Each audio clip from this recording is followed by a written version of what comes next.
ሀቲዩብ ለልጆች ጊዜ እንስጥ።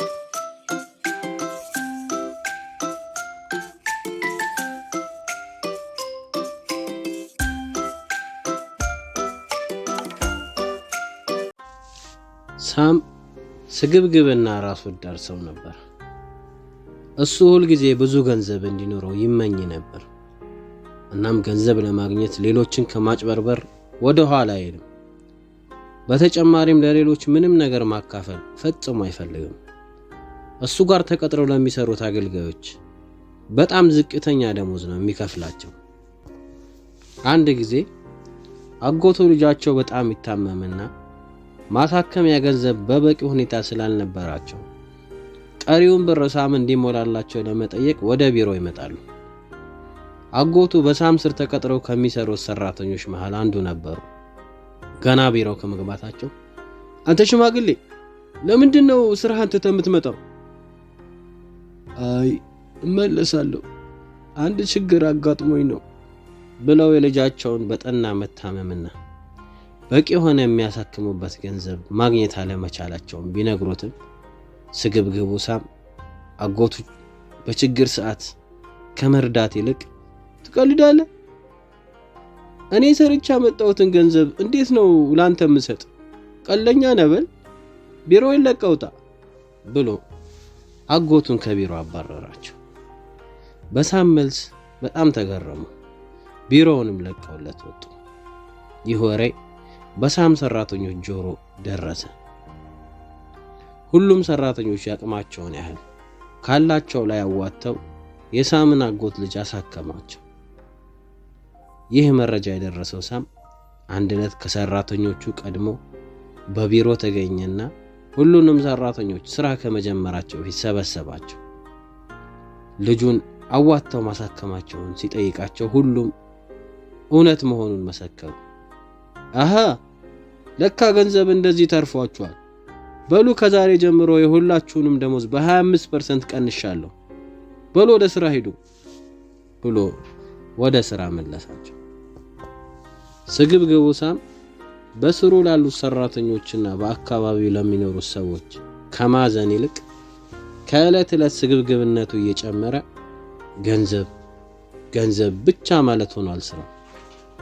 ለልጁ እንኳን በዚህ ዓመት በትምህርት ጥሩ ውጤት ካመጣህ ደስ የሚያሰኝህን ሽልማት ሸልመሃለሁ ብሎ ቃል ገብቶለት የነበረ ቢሆንም ልጁ ከትምህርት ቤቱ አንደኛ ሆኖ ቢጨርስም አባቱ ጋር ሄዶ አባቴ አንደኛ ወጣሁ ቃል ገባህልኝን ሽልማት ግዛልኝ ቢለውም በሚቀጥለው ዓመት ይገዛልሃል ብሎ ቃል የገባውን ሽልማት እንኳን ሳይገዛለት ቀረ።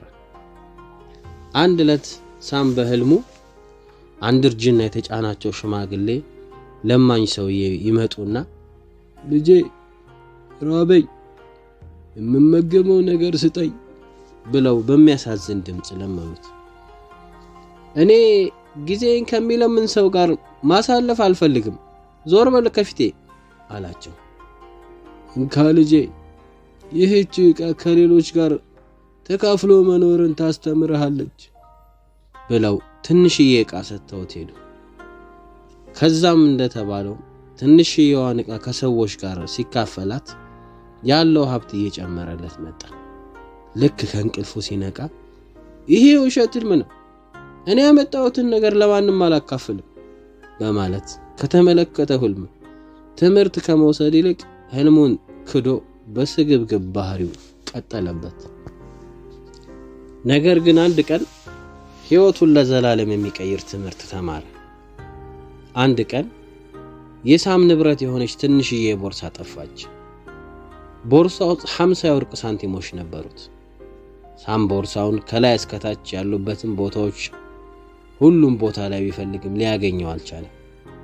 የሳም ጎረቤቶችም እንዲሁም ጓደኞቹም ጨምሮ በፍለጋው ላይ ቢሰማሩም ትንሿ ቦርሳ ልትገኝ አልቻለች።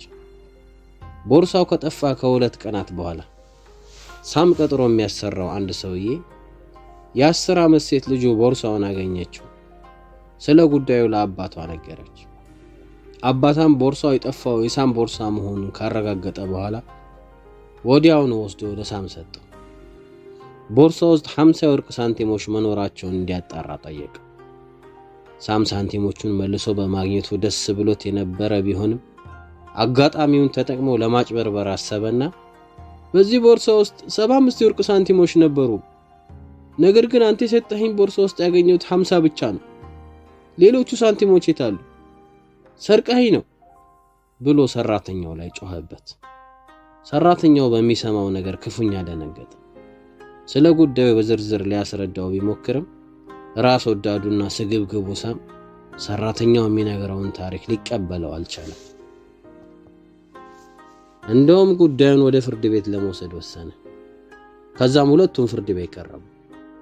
ዳኛው ስለ ጉዳዩ ለማወቅ የሁለቱንም ወገኖች መረጃ ካዳመጠ በኋላ የሳምን ሰራተኛና የሰራተኛውን የ10 ዓመት ሴት ልጅ ቦርሳ ውስጥ በእርግጠኝነት ያገኛችሁት ሳንቲም ስንት ነው ብሎ ጠየቃቸው።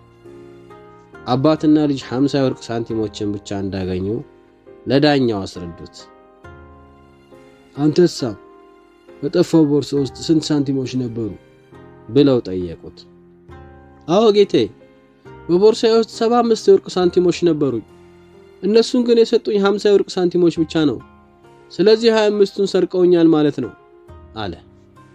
ዳኛው ቀጠሉና ቦርሳ ውስጥ 75 ሳንቲሞች እንደነበሩ እርግጠኛ ነህ ብለው ደግሞ ጠየቁት።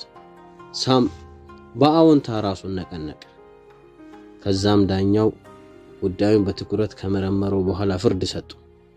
ሳም ጠፋብኝ የምትለው ቦርሳ 75 የወርቅ ሳንቲሞች የነበሩት ነው። ልጅቷ ደግሞ ያገኘችው 50 የወርቅ ሳንቲሞች ያሉበት ቦርሳ ነው። ስለዚህ ልጅቷ ወድቆ ያገኘችው ቦርሳ ሳም የጣለው እንዳልሆነ ግልጽ ነው። ማንም ሰው 75 የወርቅ ሳንቲሞች ያሉበት ቦርሳ ወድቆ ካገኘ የሳም እንደሆነ አውቆ እንዲሰጥ ፍርድ ሰጥቻለሁ። እስካሁን ድረስ 50 የወርቅ ሳንቲሞች ጠፋብኝ ብሎ ፍርድ ቤት ያመለከተ ሰው ስለሌለ አባትና ልጅ 50 የወርቅ ሳንቲሞች ያለበትን ቦርሳ ለራሳቸው እንዲወስዱ አዝዣለሁ ብለው ፍርድ ሰጡ። አባትና ልጅ ሐቀኛና እውነተኛ በመሆናቸው ያላሰቡትንና ያልጠበቁትን ሀብት አገኙ። ሳም ተንኮል አስቦ የራሱ የሆነውንም ሀብት አሳልፎ ሰጠ። ከዚህ ውሳኔ በኋላ በስግብግብ ባህሪው ማፈር ጀመረ። ታማኝነት የተሻለ ባህሪ መሆኑንም ተረዳ።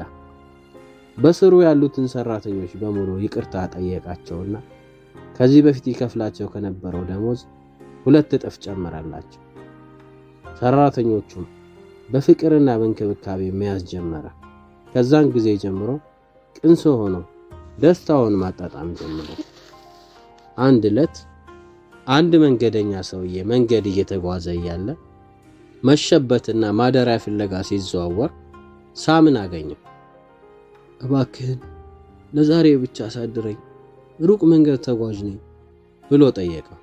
ኧረ ምንም ችግር የለም እኔ ጋር ታልፋለህ ብሎ ወደ ቤት ይዞት ገባና አስፈላጊ የሆኑ ነገሮች ሁሉ ለእንግዳው አሟልቶ እንዲያቀርቡለት ለአገልጋዮቹ በቅንነት ነገራቸው። እንግዳው በተደረገለት ቅን መስተንግዶ ተደሰተ። ከዛም ለነዚህ ቅን ሰዎች በሙያዬ አንድ ነገር ሳላደርግላቸው አልሄድም ብሎ አሰበና ሳም ጋር ሄዶ ለተደረገልኝ ነገር ሁሉ ከልብ አመሰግናለሁ። እኔ ጥሩ የእንጨት ባለሙያ ነኝ። ፈቃድ ከሆነ ቤትህን ጥሩ አድርጌ ላሳምሬ ልስራልህ። በእውነት ምንም ክፍያ አልፈልግም አለው። ሳም በሰውየው ቅንነት ተገርሞ በሐሳቡ ተስማማና አስፈላጊ የሆኑ ግብአቶች በሙሉ እንዲቀርቡለት አዘዘ።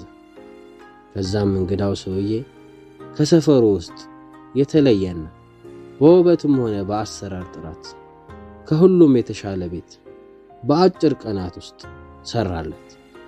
ሁሉም ሰዎች በእንግዳው ሙያ ተገረሙ፣ ተደነቁ። ሳምም ለቀኑ መንገደኛ እንግዳ ለሰራው አመስግኖ ጥቂት የወርቅ ሳንቲሞችን ሰጠውና ሸኘው። ሳምም በሰፈሩ ውስጥ የነበረውን የበፊት ስሙን በተግባር አድሶ ከማህበረሰቡ ጋር በፍቅር ተዋደው መኖር ጀመሩ።